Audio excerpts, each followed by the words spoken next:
अभयसिंह जगतापांकडून माणच्या बीडीओंना साडी चोळीची भेट। मान खटावच्या लोकप्रतिनिधीच्या घरी अधिकारी धुणीभांडी करत असल्याचा जगतापांकडून आरोप। पाहूया सविस्तर बातमी। शासनाने सुरू केलेल्या लाडकी बहीण योजनेबाबत संभ्रमावस्था निर्माण करून मान व खटाव तालुक्यातील महिलांना आमदार जयकुमार गोरेंनी एकत्रित केलं होतं। या कार्यक्रमात शासकीय अधिकारी देखील सहभागी झाले होते। या पार्श्वभूमीवर राष्ट्रवादी शरद पवार गटाचे नेते अभयसिंह जगताप यांनी आक्रमक होत मान पंचायत समितीचे गटविकास अधिकारी प्रदीप शेंडगे यांना चांगलंच धारेवर धरलं। सुट्टीच्या दिवशी लोकप्रतिनिधींची चाकरी केल्याबद्दल शेंडगे यांचा पुष्पहार व साडी चोळी देऊन सत्कार करण्यात आला। जनतेच्या सेवेसाठी असणाऱ्या शासकीय अधिकाऱ्यांनी इथून पुढे लोकप्रतिनिधींच्या घरची धुणेभांडी बंद करावी, अन्यथा येणाऱ्या काळात महाविकास आघाडीचे सरकार येणार आहे हे लक्षात घ्यावं असा सज्जड इशाराही अभयसिंह जगताप यांनी दिला। यावेळी राष्ट्रवादी शरद पवार पक्ष युवक अध्यक्ष प्रशांत विरकर, नगरसेवक महेश जाधव, माजी सरपंच किरण खळवे, माजी सरपंच विजय जगताप, दिलीप खरात, ऋषिकेश जगताप, विनोद अवघडे यांच्यासह अभयसिंह जगताप समर्थक व राष्ट्रवादी शरद पवार पक्षाचे कार्यकर्ते उपस्थित होते। शासनाने तुम्हाला काही परिपत्रक काढलं होतं का हा कार्यक्रम घ्यायचा आहे म्हणून? काही कलेक्टरकडून काय आलं होतं का? करेक्ट नव्हतं। मग तुम्ही तिथं कोणत्या अधिकाऱ्याने त्या ठिकाणी जाऊन महिलांच्या मीटिंग घेऊन तुम्ही त्यांना टार्गेट कशी काय दिली?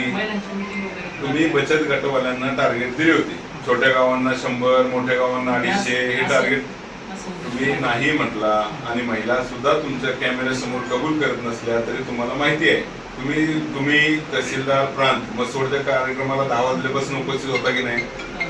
मग तो कार्यक्रम जिथं भाजपचे झेंडे लावले होते की नाही? लावले होते ना? मग त्या भाजपच्या कार्यक्रमाला शासकीय अधिकारी कशासाठी होते?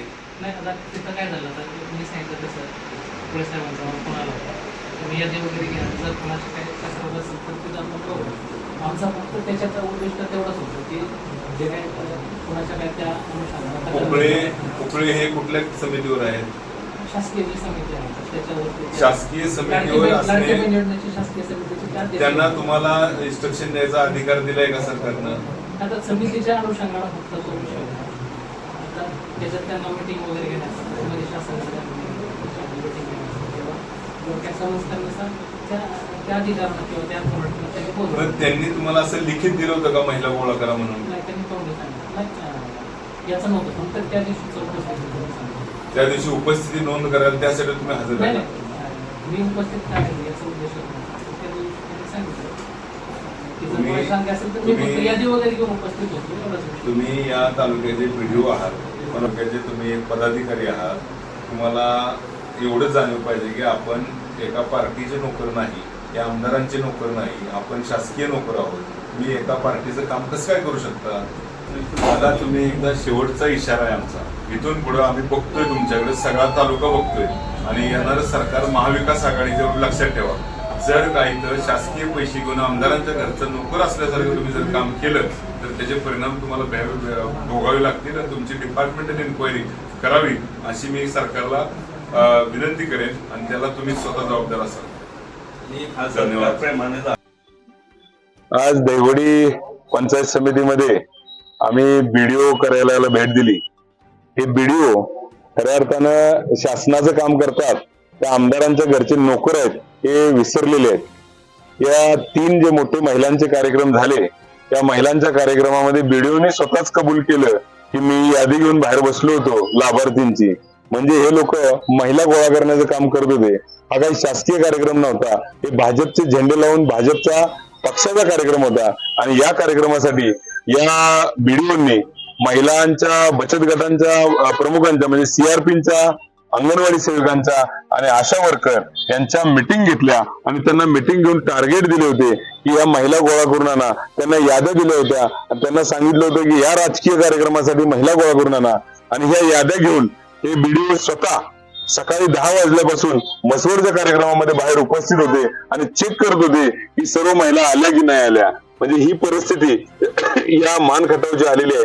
मान खटावचे शासकीय अधिकारी, ते शासनातले सर्व अधिकारी त्या आमदारांच्या घरचे नोकर असल्यासारखे वागतायत आणि त्यांना आम्ही आता एक इशारा देऊन आलोय की यापुढे जर ह्या लोकांनी जर आमदारांच्या घरचे नोकर असल्यासारखे वागले तर येणाऱ्या काळात महाविकास आघाडीचं सरकार आल्यानंतर या सर्व लोकांच्या डिपार्टमेंटल इन्क्वायरी व्हावी यासाठी आम्ही शासनाकडे विनंती करणार आहे आणि त्यांना अशा पद्धतीनं एकतर्फी काम करणाऱ्या अधिकाऱ्यांना धडा शिकवला जाईल असा एक निर्वाणीचा इशारा या मानखटाव विधानसभा मतदारसंघातील सर्व अधिकाऱ्यांना या पत्रकार परिषदेच्या माध्यमातून मी आज देतोय. एका बाजूला हे शासकीय अधिकारी त्यांच्या बंगल्यासमोर गोंडा घोळतायत आणि दुसऱ्या बाजूला जनता भरडली जाते. आता इथं माझ्या शेजारी एक शिंदीचे ग्रस्त उभे आहेत. तुमचं काय अडचण आहे सांगा. ताडपत्रीसाठी अर्ज केला होता किती हेलपाटे झाले आणि 4-5 हेलपाटे झाले म्हणून मिळेल देतो करून असं करून ते आज आलो तर यादी म्हणली बाहेर लावली तर यादीत बघितलं तर नाव बी नाही ना आता म्हणजे ते झाले सगळं संपले म्हणते. ही अशी परिस्थिती सामान्य माणसाची आहे. मान खटावची जनता भरडली जाते आणि हे अधिकारी हे आमदारांच्या घरची दोन्ही भांडी करण्यामध्ये व्यस्त आहेत.